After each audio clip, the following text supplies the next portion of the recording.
क्यों? अस्सलाम वालेकुम जी। आज रुखसान भी हैं हमारे साथ मौजूद हैं, सीनियर सहाफ़ी हैं। मेरा नाम वकार रियाज़ है, आपको मालूम है। आज चिट चैट करनी है, कुछ डिस्कशन है, कुछ इख्तलाफात, ताकि जो जमहूरियत का हुस्न है। रुखसान मेरे हिसाब से कहेंगे कि रुखसान साहब, आपके मुताबिक या ज़राए के मुताबिक पहले ये बता दें, मुलाकात हुई है गौहर साहब की साथ, अली मीन गंडापुर साहब भी थे आर्मी चीफ के साथ, जिसकी तस्दीक इमरान खान साहब ने की है। लेकिन मेरी अपनी ज़ाती राय है कि जब तक एक ऑथेंटिकेट ज़राए से आपको पता ना चले, जैसे मैं आपको ये इख्तलाफ करता हूँ कि खान साहब ने ऐसे तस्दीक की है, तो आपकी वो ऑथेंटिसिटी मानी जाएगी। लेकिन मैं कहता हूँ कि क्या ऐसा है कि वो ISPR जिसको मान लें, हाँ उन्होंने मुलाकात की है, और इस मुलाकात को आप समझते हैं कि ये वो चल पड़ा है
ज़ाहिर है कि उनसे मुशावरत करना चाह रहे होंगे वो कि मुशावरत हो जाए पहले खान साहब से, उसके बाद फिर हम इसको मुबलिग करें। लेकिन खान साहब तो कितने महीनों से मुज़ाकरात की तरफ से तो कहते कि हम मुज़ाकरात करें,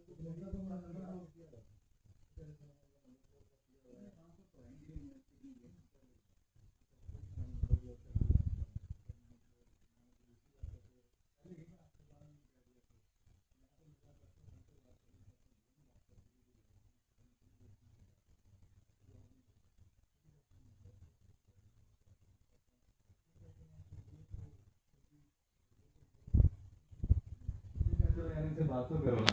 फिर उनसे बात भी करने के बाद कहते हैं कि मुब्तदा से करेंगे, और फिर कहते हैं कि मुल्क में अनडिक्लेयर्ड मार्शल लॉ भी लगा हुआ है, और फौज ने ना सिर्फ PTI को टारगेट किया हुआ है, टेररिस्टों ने टारगेट किया हुआ है।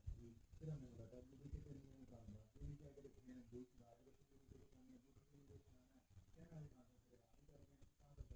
ना कहाँ से करेगा, हम कर रहे हैं, कहाँ से करेंगे, आपने आए दिन टारगेट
वही तो आपको बता रहा ना, वोट को इज्जत तो बयानिया मुस्लिम लीग नवाज का था, जनरल बाजवा के बारे में बातें आप करते रहे।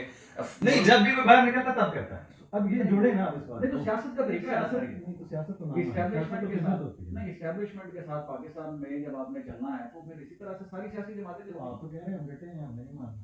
अब ये मैं देख रहा हूँ कुछ अकाउंट से आ रहा था, देखे नहीं वो फलां गलाजत भी यूज़ कर रहे थे, मतलब गाली गलौज भी कर रहे हैं, कुछ कह रहे हैं वो पाँव पड़ गया, फिर कहते हैं कुछ लेट गया, कुछ कुछ कह रहे हैं, मतलब ये दो तरह के हल्के अकाउंट में से आपको तो आप पता छोड़ देना, है। नहीं लेकिन वो जो मर्जी कहते हैं। एफिलिएट लिंक तो आपके लेकिन एक पार्टी से तो है ना उनका एक लिंक, वो तो नजर आता है। सोशल इनका सर किसी से लिंक नहीं है। जो मरीम तो वो नवाज की तस्वीरें वायरल करते हैं, जो लोगों को एडिट करते हैं, उनको तो सजा मिलनी चाहिए। नहीं तो अब अगर फेक उनके अकाउंट हाँ जितने बने हुए हैं मैं कहता हूँ अगर उनका PTI से सर, पीटीआई खुद इन अकाउंट पे जान छुड़वाना चाह रही है सर। लेकिन कौन है जो नहीं छुड़वा रहा, यही तो आपसे पूछ रहा हूँ पीटीआई कौन है? खुद इन अकाउंट्स को बंद करना चाह रही है, इसे जान छुड़वाना चाह रही है, क्योंकि ये इन्होंने क्यों नहीं मानना है? मोनेटाइजेशन के लिए ट्विटर पर और यूट्यूब पर बाजार जो गर्म fake news किया का हुआ। बाजार गर्म किया है, ये तो पार्टी खुद आप समझती है। कंडेम करते हैं आप बिल्कुल सर करते हैं। ये जो फौज के खिलाफ जो फौज के रियासत के गैर खिलाफ अखलाकी गुफ्तगू जो सोशल मीडिया पे किसी के करता है, खिलाफ किसी के कोई नहीं खिलाफ। करता, मुल्क के खिलाफ करें, रियासत के खिलाफ करें, बिल्कुल शहदा के खिलाफ करें, मतलब मानते हैं ना आप इस बात बिल्कुल। और जो तस्वीरें सियासी खवातीन अच्छा, की वायरल करते हैं, उनको तो सजा होनी चाहिए। को? 190 मिलियन। अब ये सर, ये तो अदालत फैसला करेगी, लेकिन लेकिन आपका नजर तो ये आ रहा है कि हो सकता है कि उनको सजा जो है ना इस केस में रिलीफ ना हो। मुझे ऐसा लगता है कि खुदा नहीं बिल्कुल। देखिए, आपने मुलाकात का हवाला बताया, अगर मुलाकात पॉजिटिव तरफ जा रही है तो कल वाले केस में नहीं होना था। अगर अगर अगर मैं अगर क्योंकि हम तो वो एनालिसिस करें ना, जो सब्जुडिस जो एक मैटर है उसको तो हम नहीं कुछ कह सकते हैं, हम थोड़ी जानते हैं कि रास्ता क्या लिखा हो। लेकिन बाद नजर में वो ऐसे लगता है कि अगर तो ये सजा हो जाए, क्योंकि जिसमें आप कहते हैं कि बेनिफिशियरी तो नहीं ना था, वो पैसे तो सरकार के पास ही है, लेकिन अंडरस्टैंडिंग के लिए सारी दुनिया को पता है कि 470 अरब वो जोड़े 60 अरब ये जोड़े तो 530 बन लेते हैं। लेकिन आपने वही एक जिस मुजरिम के अकाउंट में वो सजा के तौर पर जाने से जुर्माना आपने उसके ब्याज में जमा करा दी, नुकसान तो हुआ, अल्टीमेटली आना तो 530 था। तो कल अगर आप समझते हैं कि कल फिर अगर ना हुई सजा तो इंटरवीन से डन है। सर, इस हवाले से अभी देखें कुछ कहा नहीं जा सकता। 26 फरवरी तरमीम के बाद और फिर चीफ जस्टिस के बाद तो चीज़ें बिल्कुल मुख्तलिफ हो चुकी हैं। कल वाली मुलाकात को 190 मिलियन पाउंड के साथ लिंक करके ये सोचना कि अब उन तहरीक इंसाफ को तमाम रिलीफ मिल गया है या उन पर केसेस का अख्ताम हो गया, ये कहना कबल वक्त है। गलत वक्त है। हाँ, मैंने आपसे आपकी राय पूछी थी, मुश्किल है, नहीं होगा अभी नहीं रिलीफ, अदालत से रिलीफ लगता नहीं। तो जुडिशल कमीशन दोनों के 9 मई और 26 नवंबर दो बनने चाहिए। बन जाएंगे।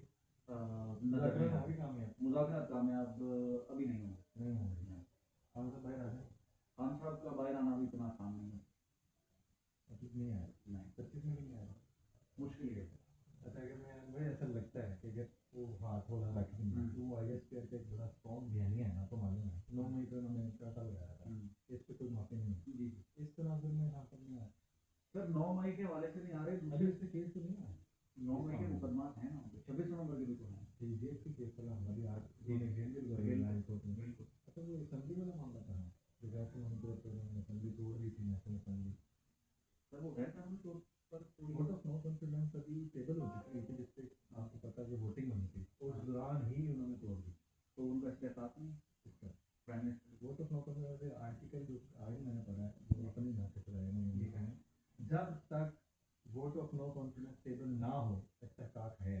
जैसे ही वो confidence vote of no confidence table हो जाए, मुकर्रर हो जाए कि अब इसके ऊपर गिनती होनी है, तो फिर नहीं करते। लेकिन सर, पंजाब असेंबली और नेशनल नेशनल असेंबली की प्राइम मिनिस्टर का और चीफ मिनिस्टर का इस्तेफाक है। नेशनल असेंबली बिल्कुल है, लेकिन वोट ऑफ नो कॉन्फिडेंस अगर टेबल ना हो तो ये साथ अगर वाली बात मैं बता रहा हूँ, अगर ना होती तो वो भी एक केस है, वो कौन फंडिंग में तो उनकी वैसे तो रेड हुई है, लेकिन बाकी सारे मुकदमा में मिली एक 190 मिलियन इन सारे केसेस में तो उनको रिलीफ कहीं ना कहीं मिल सकता है, लेकिन 9 मई और उसके बाद 26 नवंबर के जो मुकदमात हैं उससे निकलना मास्टरमाइंड वाला वर्ड यूज मास्टरमाइंड वाला जो लफ्ज़ इस्तेमाल किया। और फिर DGSP अहमद शरीफ साहब की जो प्रेस कॉन्फ्रेंस थी, जो रिसेंट उनकी प्रेस कॉन्फ्रेंस है, उसमें भी उन्होंने बड़ा उसमें बरहमी का इजहार किया। तो ज़ाहिर है कि 9 मई के जो मुकदमात हैं वो इतनी जल्दी इस साल भी उनकी जान नहीं छोड़ने एक वाले। बात तो एक ही इतराज तो है, पहले आप कहते हैं कि जनाब वो हमने उनके साथ नहीं बैठना, सारे मसले मसाइल इनके पैदा किए हैं, अब आप कह रहे हैं खुश आए ना। सर, कब उन्होंने कहा मसले मसाइल पैदा किए? आप देखें देखें नहीं कहा सर, वो तो जनरल बाजवा की तारीफों के पुल बांधते रहे। तो बाद में फिर कहा कि ये बाद में जब उनको लगा बहुत से उतरो हाँ, निकल गए ये पाकिस्तान का तरीका कार है ऐसे सियासत ऐसे से। पूछ रहा जी, था कि क्या ये मामला इसी तरह ही है जैसे उन्होंने आज कह दिया ये मुलाकात खुश आए ना। अब वो खुश हैं मुलाकात क्यों? क्योंकि chief of the army staff से वो मिले। अब मेरी बात सुनो। सियासत में तो उनका कोई किरदार नहीं।